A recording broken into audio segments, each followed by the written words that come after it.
Welcome to Quantum Kinetics Corporation First Diffusion Podcast Episode 7. I'm here with Jason McCoy. Jason McCoy. Welcome to have you back. How you been?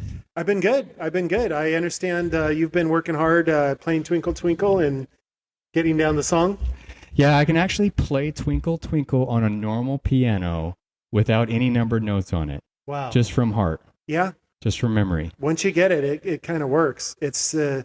It's the sound. It's knowing where to press and knowing what sound to expect.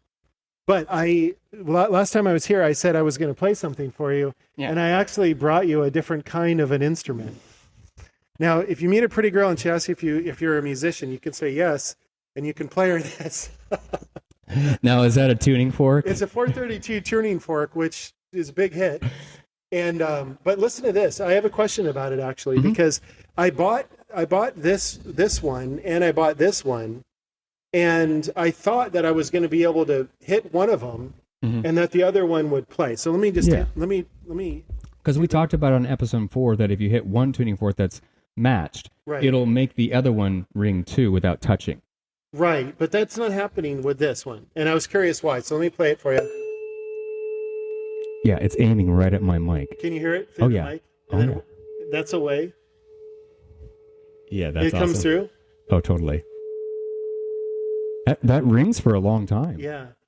That's very much like our circuits at Quantum Kinetics. When you ring it with the unipolar pulse, boom, the electrode keeps ringing for a certain amount of time in the water. Oh, interesting. Well, one of the things I wanted to ask you about was that, so I was expecting that because these are both 432 tuning forks, I could hit one. I probably shouldn't do that on the actual that's mic, okay. But yeah. And I was expecting it to make this one vibrate, but it doesn't. You know I was wondering, why? I was like, did I not get the right thing or what? Yeah, why is that? No, you nailed it. So if you can I borrow that one for a second? So when you look at the box, the resonant cavity, you can see that there's a depth and a height, and it's made of a certain material, which is wood. Now, this could be metal too. This is called a resonant cavity. Okay. And it's also known as a Helmholtz resonant cavity. And it's very similar to our circuits here at Quantum Kinetics, where we have a tuning, like literally a tuned cylinder that we pulse. We pulse it and it rings. And so you have this extra energy. Like you don't have to continually, you can. Yeah. But the reason why when you pick up that fork and you ring yours and this one doesn't start ringing, because go ahead and pick it up. We're going to do an experiment. Here, you want the mallet thing? Oh, sure. So you hold yours and I'll hold mine. So if I do this, notice how Jason is holding his tuning fork with his hand.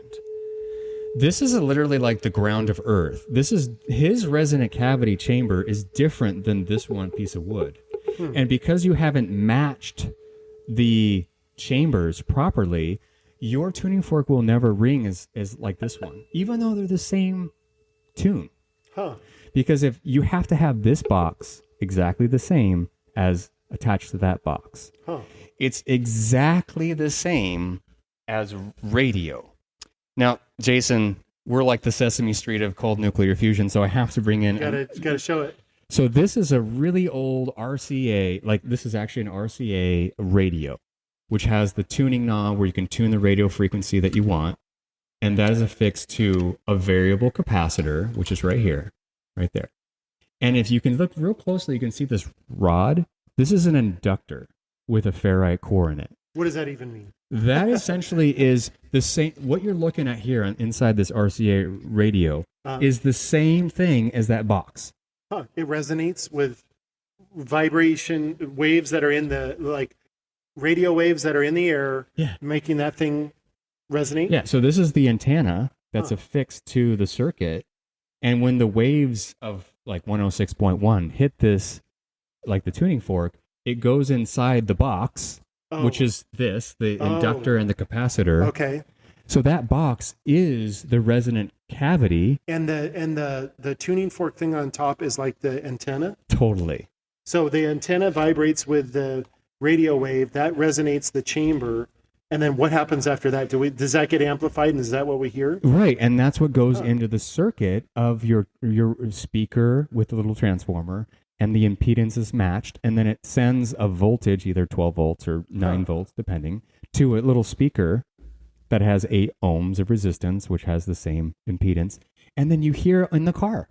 You can hear people talking, you can hear people singing, you can hear music, and all this awesome love is being projected into your ears, and you're jamming out while you're driving, in the summer. Yeah. And so that's singing exactly along off key a little bit, but that's okay. Well, no one's in the car with you, right? Yeah. With the road noise, it's actually takes the edge off of the pitchiness, but yeah, that's good. Oh, that's perfect. And that's exactly what happens with the arc reactor. The arc reactor, and by the way, like Jason mentioned that I should tell everyone, is this one right here that we show is a toy. This is a 5-volt toy that just plugs into a computer. The real one that actually does thermonuclear fusion from 11.6 million all the way up to 200 million degrees and more is right here in the back, right over Iron Man's head. This thing right here, yeah? Yeah, that's the real one. That's the real radio, because it has the coils wrapped around it, and then those attach to the capacitance of the rings, and they're tuned to resonate with the ambient air and the ambientness of free space. And so then the circuit amplifies everything around it, and then it starts oscillating, particle oscillation as an energy generator to induce safe, cold neutrons. And I don't know if you want to talk about what the difference between a fast neutron or a cold neutron is. Well, I want to ask about it. I think you might be the one talking about it. But yeah, I was wondering about that. Okay, so you, on previous podcasts, you've mentioned safe, clean nuclear fusion with cold electrons. Yes. I mean cold neutrons. Both. Okay. Both. So what's a cold neutron? What's a fast neutron?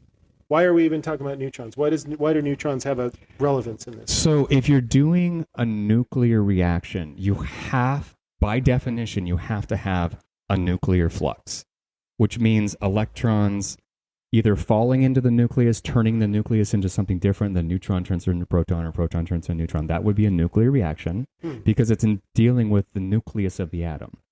So anytime the nucleus of the atom is changing or being pulled or moved or whatever, that would be a nuclear event. And so a fast neutron is like if I had a rubber band, and I pulled it back so far, and then I released it, and then it hit my hand, it would really hurt. I've done that before. I actually did that on a baby once. They had one of those little party hat things, yes. And we were trying to adjust the strap, and it snapped. And that was a bad birthday. The birthday boy was not happy that day. Was that it was him. Yeah. Okay. It was my bad too. I was like, I'm going to adjust the thing, and I let go of it, and it snapped right back, and it was just like changed the whole vibe of the thing. But so that phenomenon where the baby cries after you adjust the hat is exactly what the hot fusion guys are doing every single time they turn on their reactors. They're doing fast neutrons. They're making babies cry. Well, so to speak, in a metaphoric way, they are definitely making babies cry, because fast neutrons kill everything. It kills biology. It kills metals. It embrittles the metal of the reactor, and that's why hot fusion is not a viable option. Hasn't been for 80 years, and they need to stop doing that. All right, let me ask you a question about that. Yeah. Okay, you say that it's not a viable option, but I'm sure there's a bunch of people out in the population who have some knowledge of different kinds of reactors. And they might say, well, they'll just build a better shield. They'll eventually figure out how to make a graphite containment system or whatever in the thorium reactors like you talked about last time. Well, so thorium is a fission type of reactor. It's different than a hot fusion, like a tokamak or a stellarator or an inertial confinement or something like that. So hot fusion does fusion of hydrogen or helium or deuterium or tritium. Not fission, which divides it. Right. Fission is where you divide the heavy element down, then it releases fast neutrons. Okay, so fusion creates these hot, dangerous fast moving neutrons Right. that basically blast and harm the containment system that they're in, therefore making it a difficult way of creating sustainable nuclear energy. Is that right? That is exactly 100% right. And it's like if you were to take that string from the party hat and just keep smacking the baby's chin with it over and over and over, I mean, the baby's going to be pretty upset with you and start crying, and it's going to be a bad birthday.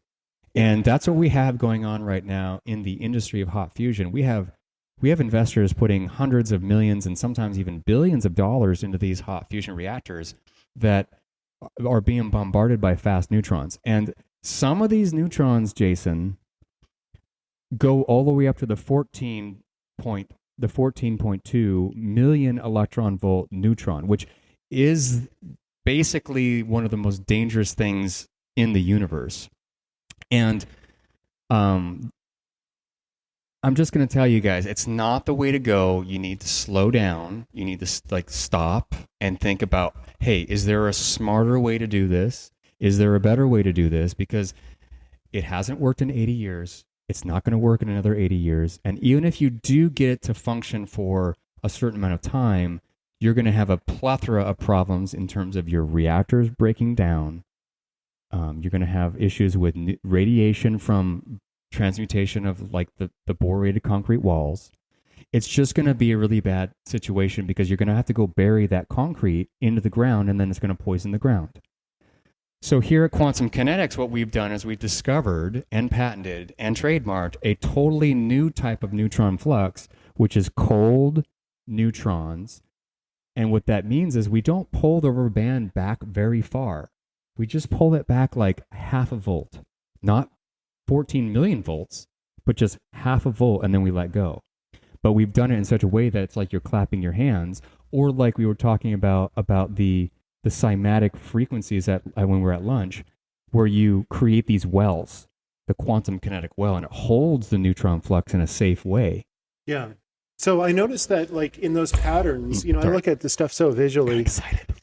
When they show overlapping wave patterns, there's these like, I'm making my hands like that because there's this sort of like beautiful pattern where the waves are overlapping in some spots. Additive. Okay. And then in other spots, there's nothing. Subtractive.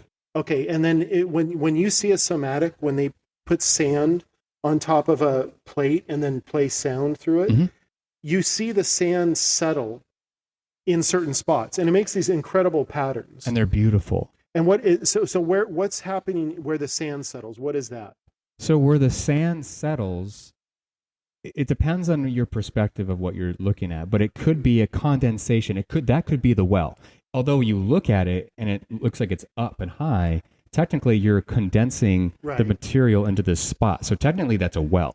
So there's too much. Okay, so there's too much vibration energy on the spot on some spots that clears them out. That would And they sort of push it into these troughs. Correct. And that's the quantum kinetic well by analogy of the wave function stuff. Correct. And that's why we can do nuclear fusion safely, and we can actually create new elements. We can actually create carbon, we can create nitrogen, we can create aluminum, we can do iron, we can turn the voltage up and go all the way to uranium if we want. And our studies have showed that we have actually manipulated plutonium to some degrees in some of our reactors.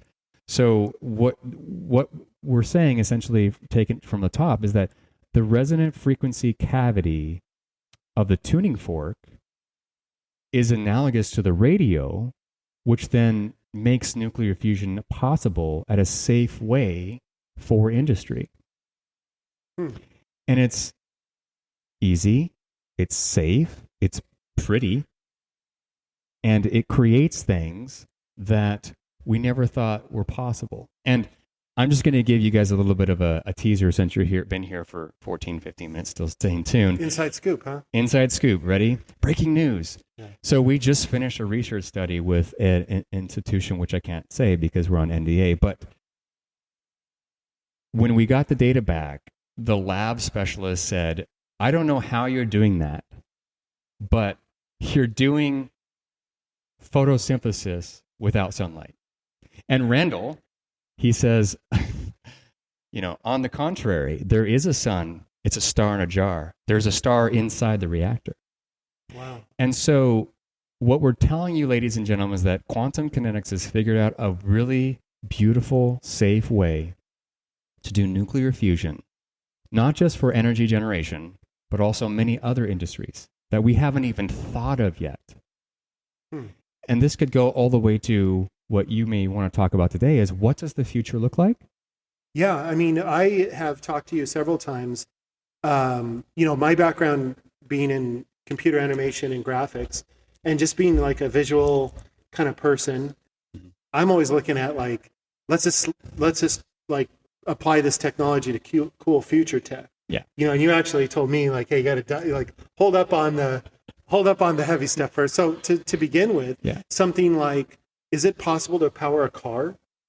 Is it possible to power a motorcycle or a boat or a steam engine or a oil tanker, or like our traditional methods of transportation?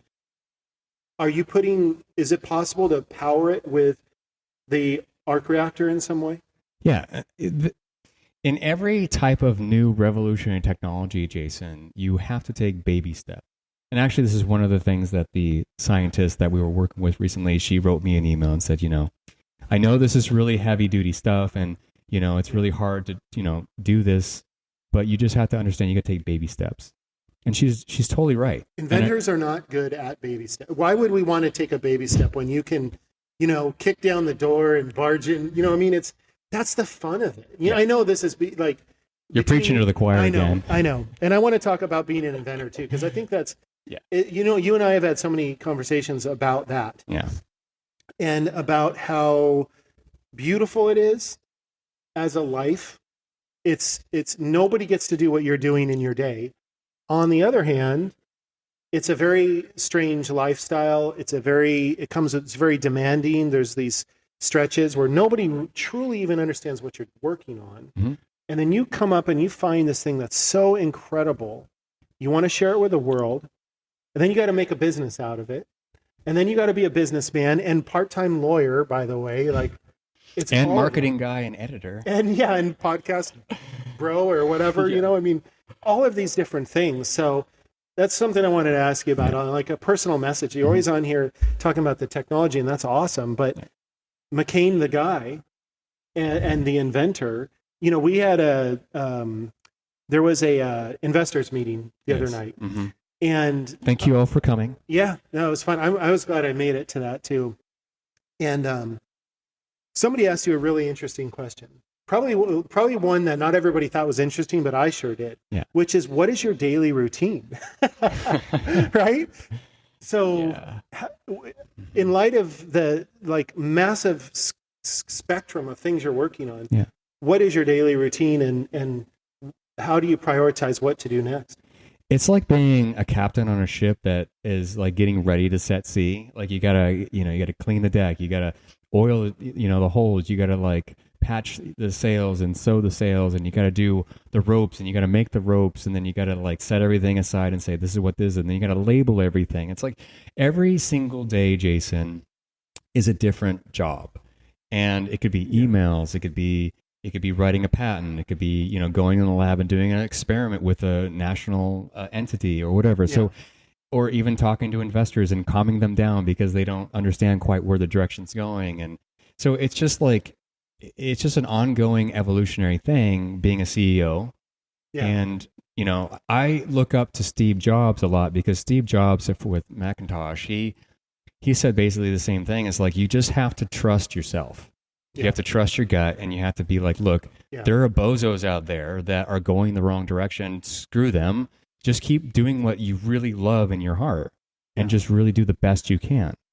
Well, the thing I was really going for, and I know, ironically, creating the business is I always joke that creating the world-changing idea was the easy part. It's creating the business that takes the genius. Yeah. For some reason, the business is so challenging, and I've gone through so many partners as you have, and different things. But what I really wanted to ask you about being an inventor is the thrill. Yeah. That moment, that day that you come in here at like, you're rolling out of bed, you got the cereal, but you got something you want to work on. Yeah. You got that thing that you've been dying to test. What is that day like? How fun is that? Well, And I'm preaching in the choir because Yeah. you know this feeling too, and you just want to like get it out of me. And I want to know. Let's talk about the good stuff. yeah, and so like when you're about to turn on that thing for the first time, and you know something's going to happen, or you have a feeling it's going to happen, Right. it's going to be this time. You come in with like you start almost sweating. Like you're so nervous and you're so like excited, and you're like you start getting jittery, almost excited, jittery, and so it's just the most amazing thing when you do it and it turns on for the first time. It's a lot like what Edison said when he first saw the light bulb come on, way back in the day. He's like, all the people that were in the room when they saw that light bulb come on, and it was staying on for like 5 minutes and then 10 minutes and then 15 minutes, because before it would only turn on for like 30 seconds and pop. Because it burned out the filament. Right? Correct. Yeah. And so they did hundreds and thousands of different iterations, and then this one time when it stayed on for a minute and then 2 minutes. And what was that, tungsten? What is it? Was a carbon, actually. A carbon, because it can handle the heat?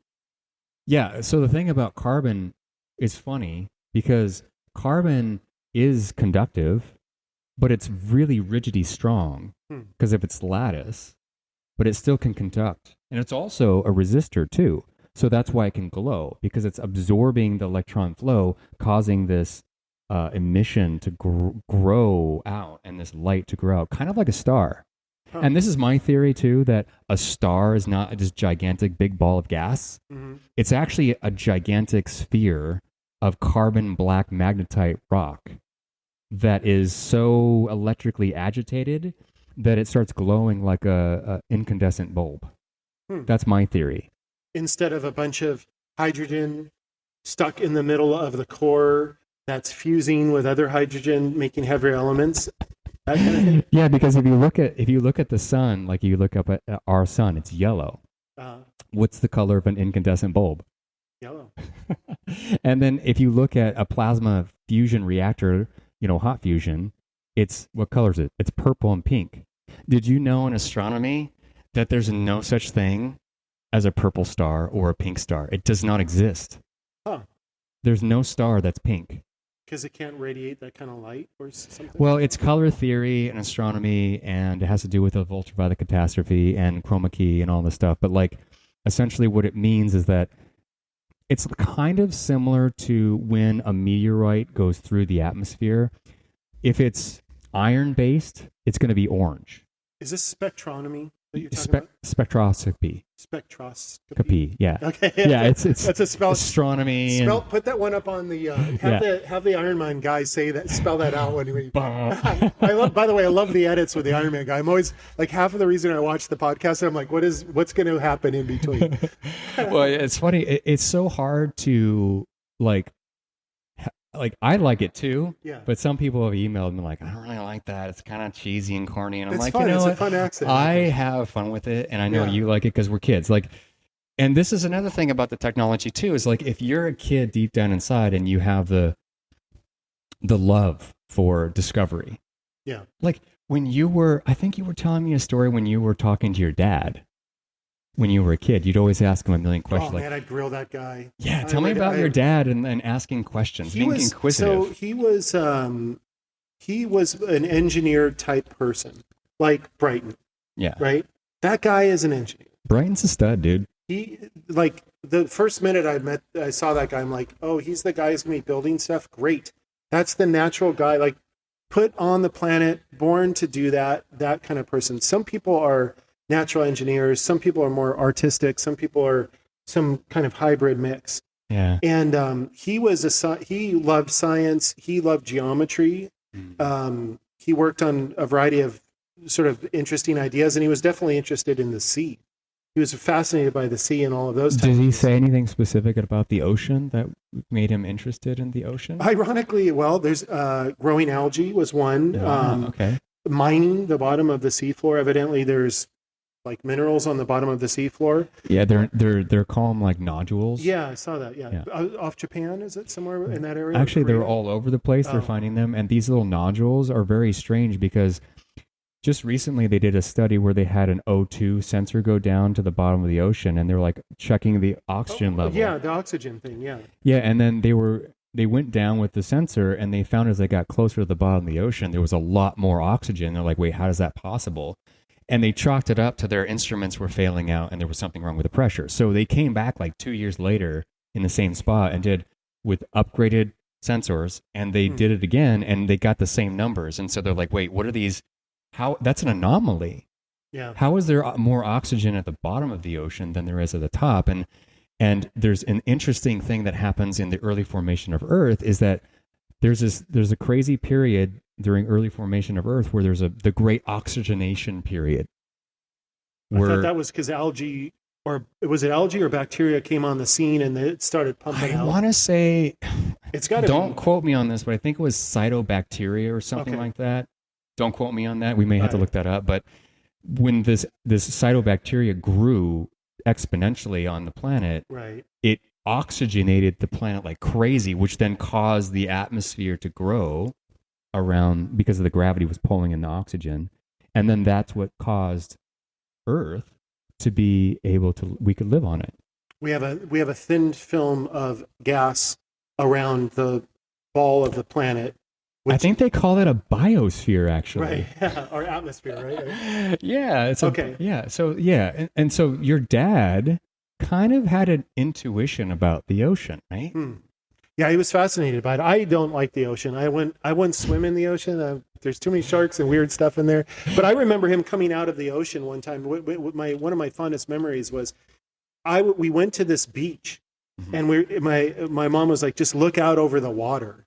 And I was like, okay, we're sitting there waiting 5 minutes and so on. And then all of a sudden my dad comes out of the water, walks out of the water in a wetsuit and a scuba outfit, and was telling me about it. He said it was so interesting because it was 3-dimensional and the whole world is around you. But the ocean is an incredible place. And the way that those nodules that you were talking about on the bottom of the ocean, so are they creating oxygen or what? And I thought they were made out of metal, some kind of metal. So the scientists, and if I can, again, don't quote me on this, I just saw it on YouTube not too long ago. I can already see your message thing, ding, ding, ding, ding, ding, like all the I'm trying not to mess up. But from my understanding is these nodules are actually mesomorphic materials that are basically metal that have their own electrolysis event happening inside them. That's what the scientists are saying. Electrolysis event. So electrolysis, splitting oxygen, or splitting water into hydrogen and oxygen. Correct. Okay. They say that and this is what they say. The scientists will say that they don't actually know the true mechanism. Okay. So they just think that it's a electrochemical reaction that causes electrolysis, which is splitting oxygen and hydrogen apart from the ocean. And so because of the dense it actually is a dense gravity down there, and a pressure, that the oxygen, because it's heavier, is getting stuck on the bottom of the ocean. And then the hydrogen's going up and then like turning and dissolving and causing a pH change and all that stuff. But that kind of makes sense. So the oxygen's not like bubbling up because it's heavier. It just so it just kind of stays on the ground level. That's why there's such a high level of oxygen down there. Correct, and it's off-gassing all the time too. So again, the point is the ocean and science is we're always learning something new. Every single year, we're learning something new about the universe and ourselves. Yeah. And with nuclear fusion, we too are doing the same things. And so I just want to preface to everyone watching is that don't assume you know everything, because you definitely don't, right? You just we figured out cold nuclear fusion, got a patent and trademarked, and we're now showing the world and trying to teach you guys. But that doesn't mean that we're experts. Matter of fact, we're just the beginning frontier. There's more to learn. Yeah, so you need to be humble and have your hand open. When you tell people, okay, I have a couple of questions. I remember watching this show on the guy who invented the snowboard. And I think was it Burton? I think it was, yeah. The guy would say when he went on a plane and somebody would ask him what he did, he would be like at first he would actually tell them like, I invented this thing. It's like a surfboard, but it's for the snow. And they would it was a half an hour conversation for sure. And him just trying to reiterate, they're not skis. They're one thing so when you're on a plane or you meet somebody for the first time and they ask you, so what do you do? How do you go? By the way, have you ever given that like the actual answer and watched people like glaze over as they're like 20 minutes later and you're like, and the nuclear fusion and the atoms and and they're like, it depends if it's a really cute girl or yeah. it depends. Surprisingly enough, they're not so interested in the science, the depth of the science, as much as you might want to be explaining it. I've made that mistake a time or two. 20 minutes so later. What do you do, Jason? I invented numbered notes. Yeah. Tell me about that. Music theory by number, not as cool as lead guitarist in a primary band. I thought you'd get a lot of groupies with music theory, but I was wrong. I was off by an instrument. By a factor of 10. Yeah, not so interested. But what about you? How do you say you're a scientist? Do you say you're an inventor? Do you say you're running a business? Do you say you're pole vault champion? Do where do you go with that? Man, I mean, it depends on the person, but honestly, you kind of have to just gauge your audience. I mean, obviously, like, you have to gauge your audience, but I just tell them that I locked myself in a garage and I invented something cool, and they're, oh, well, tell me about that. And so you just kind of have to fish people in and say, like, you don't give them, I patented the arc reactor.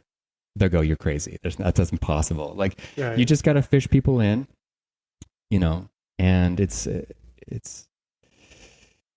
I'll tell you what, this journey has really been exciting. Being an inventor is probably the most stressful thing I could have ever done in my entire life and probably will ever do.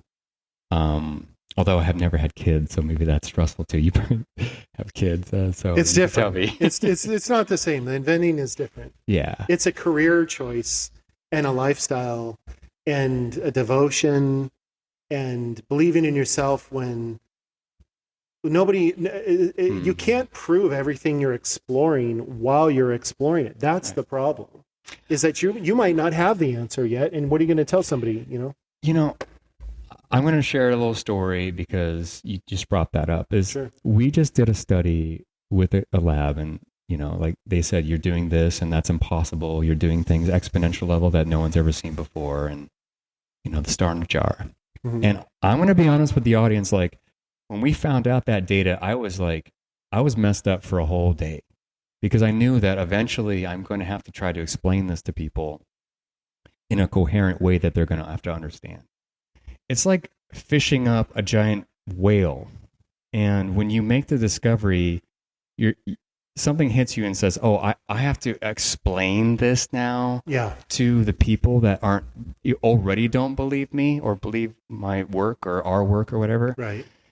And it hit me so hard that I was kind of out of it for a whole day. And I just want everyone to know that don't assume you know everything about the universe, because you need to have an open mind and an open heart about what is possible with this technology. Because if you harden your heart and say that something's not possible, just like Henry Ford said, if you believe you can do it or you can't do it, you're right. Yeah. Right? Yeah. And so it's kind of amazing that even the scientists that have seen our data are also very excited about it. And it's like, keep going. And when people tell you to keep going, it really does feel good to have people do that. They're rooting for you. They're rooting for us. They're rooting for the world. They're rooting for the possibility of saving the world, which this technology can totally do. So here at Quantum Kinetics, I mean, like Jason coming on and Brighton and Randall and even our investors, which we really appreciate you guys coming on and making this all possible. We are not done yet. And there is so much more to learn about the universe and even ourselves. And and learning about the radio, learning about nuclear fusion, learning about, when something doesn't work the first time, it doesn't mean it's not ever going to work. You just haven't met Mother Nature's criteria to make it work. That thinking is something I've run into a lot teaching. I've taught for many, many years in so many different capacities. I've taught adults 3D animation. Mm-hmm. I've taught teenagers 3D animation. I've taught children how to code. I've taught adults how to code. Mm-hmm. And people, they have this thing where if they try something literally once, if it doesn't work, they're done. They're like, it can't work. It can't be done. I'm not good at it. I'm never going to draw. Somebody told me something mean when I was 7, so I'm not doing it anymore. And it's understandable. It really is. Part of, you've taught for a while, and you see that it's a very delicate thing about people have a lot of their personality wrapped up in that, like having somebody help them learn something, or learning something they don't know, or trying not to look like they not understand something. Do you think that has to do with the ego of the human intellect and the internalization of like the world around you? Like, it didn't work the first time, never going to make myself look like a fool again. There's something to that. There's also something to the fact that when we teach, this is on the teacher side of things. Mm-hmm.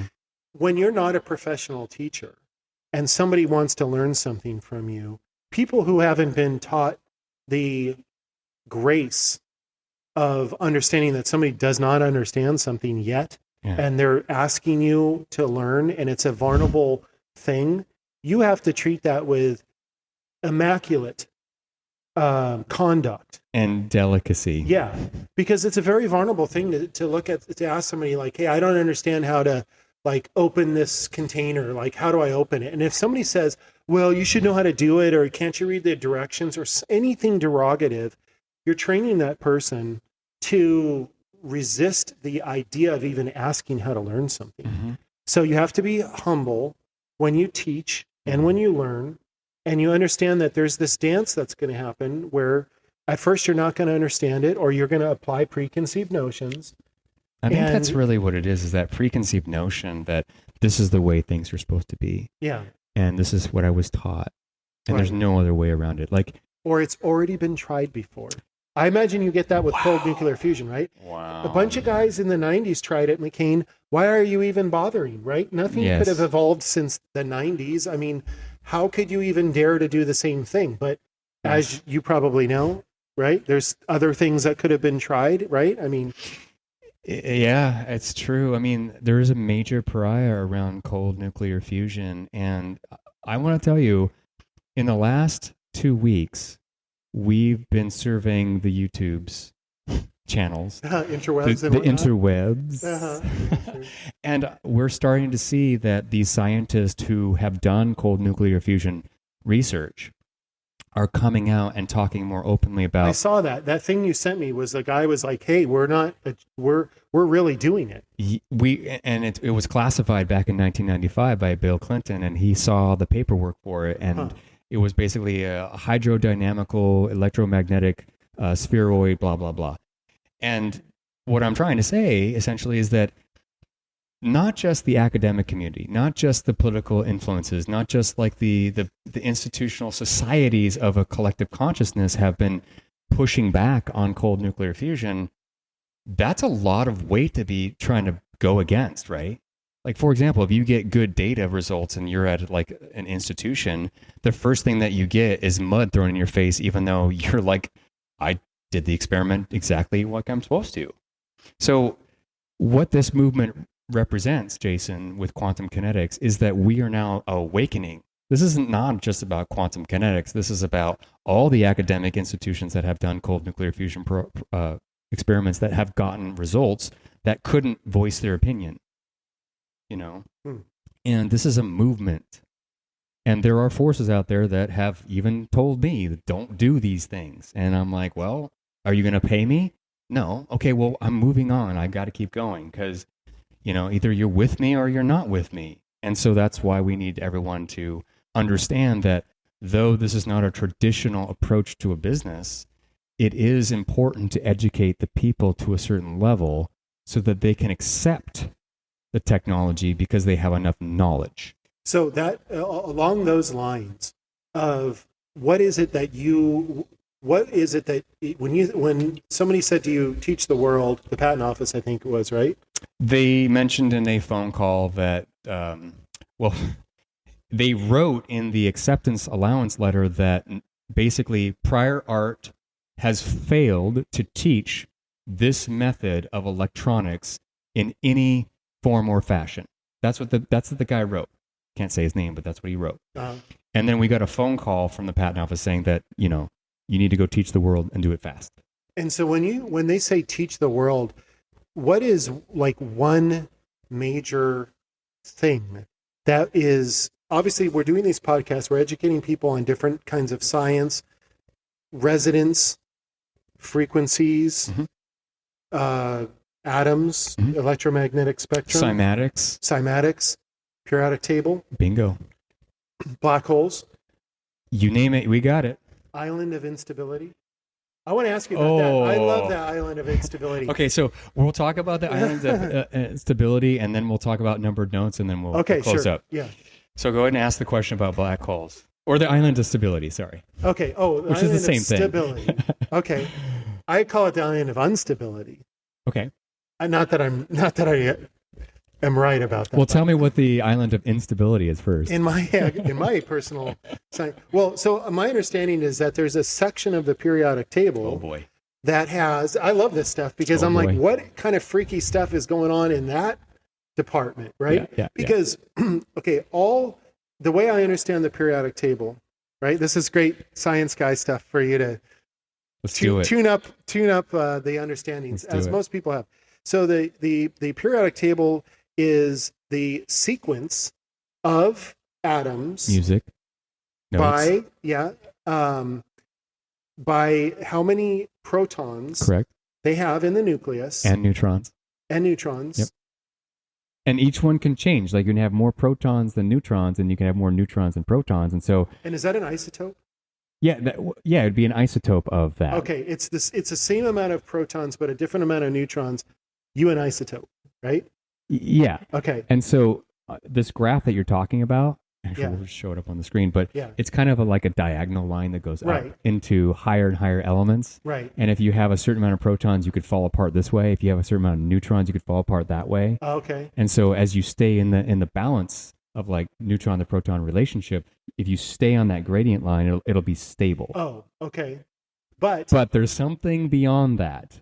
Okay, but there's a section of the periodic table from whatever to whatever that numerically, like 114 to something or 113 to something, or it depends if you're talking about the neutrons or the protons. The protons. I'm just talking about the protons. Yeah. Element. Which one are you talking? Element. What? Well, I don't know exactly where the stability line ends. Yeah. So there's a hypothetical after, like, when you get to like plutonium and all the other exotic ones that are super duper heavy, they start to basically, there's no way to hold them together. They just fall apart. It's kind of like And why do they fall apart? That's what I'm getting at. Why do they fall apart? There is some debate about why exactly they don't just keep going on this linear curve forever. Is it the three-dimensional geometry of protons and neutrons? I think it has to do with the electrons. The electrons cannot hold the shell together properly, and so either the electron falls in or the electrons shoot off, which then causes the nucleus to be even more unstable. You know what else is interesting is that you talking about electrons falling into the nucleus. Beta decay. I've never even heard of that before. I thought the electrons just fly around in some kind of orbital shell, and they fall into the nucleus. When you get into an electronic circuit like the cymatics that we talked about with the waves cresting and all that, you can create these wells, and that's where you get these concentrations of fluxes between neutron, proton, that kind of thing. When an electron falls out from the outer shell into the nucleus, typically what happens is the electron will fall into a proton, turning the proton into a neutron. Does that make sense? Yeah, they sort of cancel each other out. Well, it actually absorbs it. Like the proton will actually absorb into its belly an electron, thus changing the up quark, down quark, isospin, blah, blah, blah, into a neutron. It's called quantum thermodynamics. That's actually what it's called. Huh. It's actually Richard Feynman stuff. And he had these really beautiful little pictures that he drew, and he got a Nobel Prize for it. I've seen those. Those are like squiggly lines that Bingo. shoot out. Like, exactly. Okay. You just like beta decayed some energy because then you were able to merge with something else. Yeah, and a neutron, when it turns into a proton, it just kicks off an electron. It shoots one off. So inside the belly of a nucleus is a bunch of electrons and positrons. And virtual particles and virtual photons. But again, getting into the weeds and the lost in the sauce, just keep it simple. The island of stability, it's not instability, it's the island of stability, is a theoretical spot around element 115 That's what it was. Yeah. which is I've heard about that before. There's a couple names for it. Moscovium, because it was actually synthesized in a particle accelerator in Moscow for like a nanosecond or picosecond or something crazy small time. But then there's this guy from Area 51, Bob Lazar, who UFO people know very well. He said that the element 115 is possible. And he said that way back in like the early 90s. Possible to be stable. To possibly be stable. Okay. And that he actually held it. Huh. Everyone thought he was a kook. And then 10 years later, we're synthesizing in our particle accelerators like it ain't no thing, right? Huh. And so, Is again, that true? Right. yeah, and going back to what we talked about earlier is don't assume that you know everything. Well, okay, so let's go on to that. Let's talk about stuff in science that people used to think was one way and then was another. I think I told you about this a while ago. There was a thing in astronomy where they thought that the Earth was the center of the Universe. universe. Yeah, Galileo Galilei. And they did the math, and the math panned out in such a way that it did track the planets incorrectly, as if the Earth was the center of the universe. And isn't that interesting? They could prove it mathematically. They could track the way that things were happening because they cooked up some mathematics that could do it, but it wasn't right. And they only did it really for a two-body system, which is a core in the middle and then something going around it. Right. They didn't calculate the three-body problem, which is there is no mathematics for the three-body problem. I have a theory about that, and it has to do with numbered notes, the invention that you have with the 1 through 12. Okay, what's that? Is that just like the cymatics, when you hit the keys on the numbered notes, if you hit, say, like 3, 7, and 12, which when you hit those keys, they kind of wave on top of each other and create this really beautiful sound in your ears. Right. It happens to be a minor chord, by the way, just so you know what you did there. Yeah, it is. It's a minor chord. Gee, imagine that. Yeah. Minor, major. Yeah. And so my theory is that the three-body problem is not solvable because there's something missing in the mathematics, which is some type of wave music notation to the gravitational three-body problem and also a multi-body problem.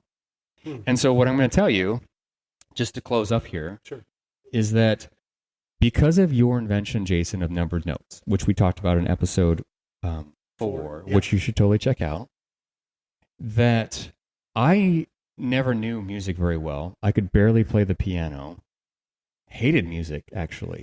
And now that I have discovered your technology with the numbered notes, I can play Twinkle, Twinkle, Little Star on the piano without even the numbers there. Because I'm just playing a phone number, and it's so much easier to remember the numbers. Yeah.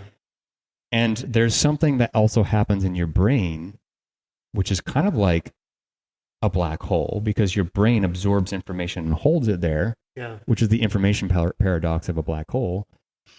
If you can just cross the boundary between the electron absorbing the information and turning it into a proton, turning it into a neutron as data, if you can transfer that information effectively and efficiently using a gravitational well, which is numbers and resonances, you can amplify Mother Nature's forces and effects. Is that what you mean when you say, like, love is fusion? By the way, I bet you have a theory. Well, it's not so much a theory. I always wonder when you say that. I'm like, what does that mean exactly? But what I'm coming to understand a little bit more when you say love is fusion and you don't have to force it and all that kind of stuff is that there is a mechanism already existing in the universe to do the thing that you are accessing. That's what that means.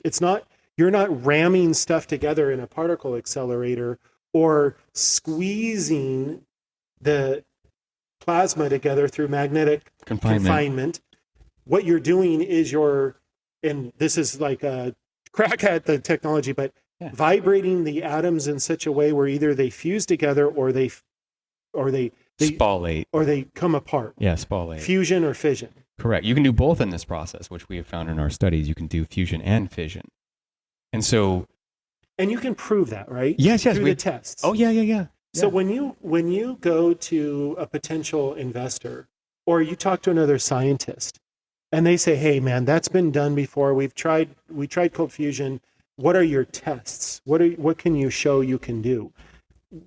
Are those tests compelling enough to convince even a like quote unquote professional scientist that this stuff is really happening? Only if the scientist or person that's looking at the data, like our NPJ Nature magazine manuscript that we got published with clean water called Electro-Physical Transmutation.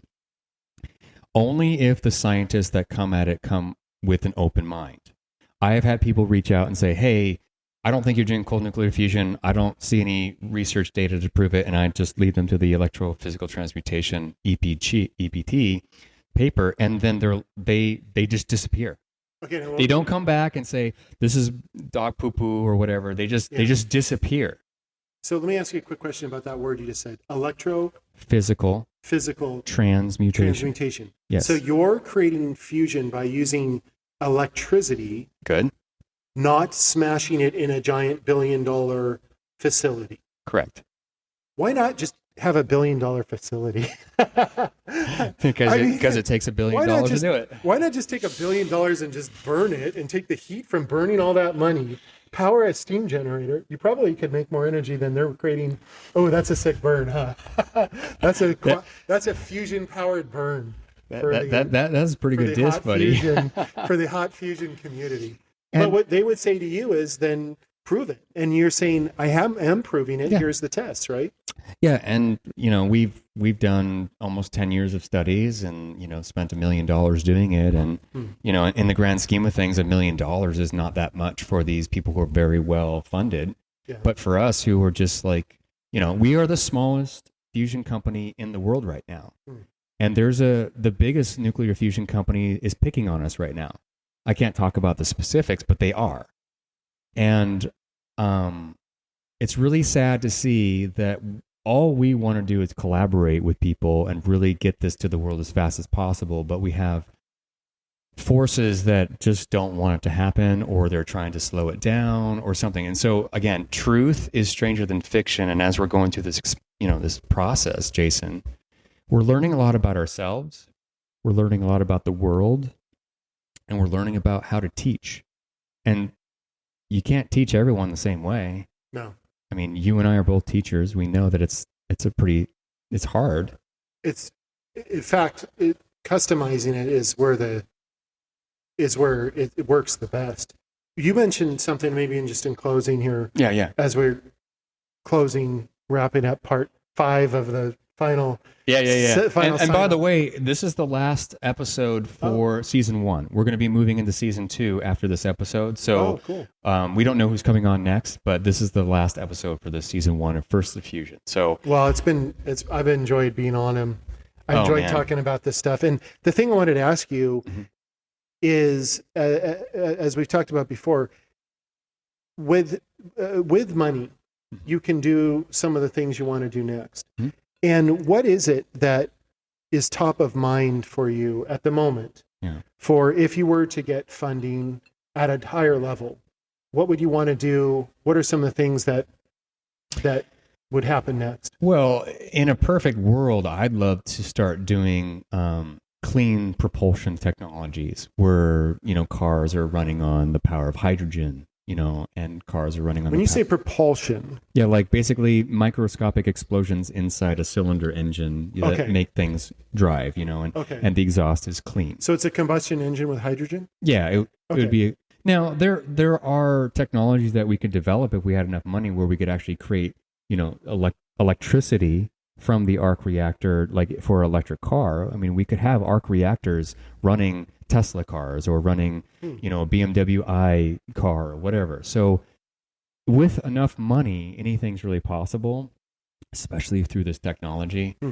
So that's why I feel we're probably getting a lot of pushback from the societal systems, is that it would be, if you implemented it too quickly, it could be problematic to the institutions, right? And that's not our goal is not to mess up anyone's stuff, man. Our goal is to just help planet Earth heal, period. Well, in that regard, you mentioned on one of the other shows, water remediation. Oh, yeah. So you can take in toxic water or toxic waste of a variety of kinds. Yes, yes. And you can untoxify it, so to speak, or detoxify it. Yeah, because the nuclear fusion event basically transmutates the element into something that is. See, in nuclear fusion, it just always, whatever is like on the outsides of atomic periodic table, it just always tries to make carbon, nitrogen, oxygen, and iron. It's just, that's what it tries to do. Because that's where stability is, like we talked about before. And so whatever's on the outside that's unstable or nasty or whatever, when it goes in the reactor, it just shifts towards this basically planetary core substance. So you could take what would come from, ironically, a nuclear reactor, like uranium waste, and you treat it, and then it becomes non-toxic. Yeah, it'll either spallate and turn into something else, and then that will spallate and turn into something else gently. You don't have to smash it together. Right. Make those fast neutrons and make the baby cry. Don't do any of that. I do not want to do that. So, yeah, and using the resonant frequencies of the radio, using the resonant frequency arc reactor, using numbered nodes theory, all of this is possible. And so the future is bright for the world with this technology, and we're really excited to tell you guys about it. And with that being said, Jason, I think we need to wrap up because we're up on, I think, an hour plus today. I think so. So again, thank you everyone for tuning in for the First Diffusion episode 7. It's been an honor, and we'll be moving into season 2 in about 2, maybe 3 weeks. We got some things on the pipe here on the business side that are kind of spooling up. So we're going to get a plot twist. Is there? I told you I watch these shows like I watch like a mini series. I binge watch this stuff. Let's put it this way: truth is stranger than fiction, and there's some stuff coming down the pipe that is really exciting, and we don't want to talk about it too early. But again, thank you so much for coming along for the journey with Quantum Kinetics. It's an honor to be here with you guys, and keep subscribing. Thank you so much. We just hit 226,000 subscribers in 7 months. We're hoping to hit 1 million in another year here, but that's all because of you guys, and thank you so much. And anyway, thank you, Jason, for coming on the show, and we're going to have you back for sure. Look forward to it. But hey, great job, man. You bet. Teaching the world nuclear fusion. All right. So thanks for tuning in. We'll talk to you guys later. Have a great rest of your week.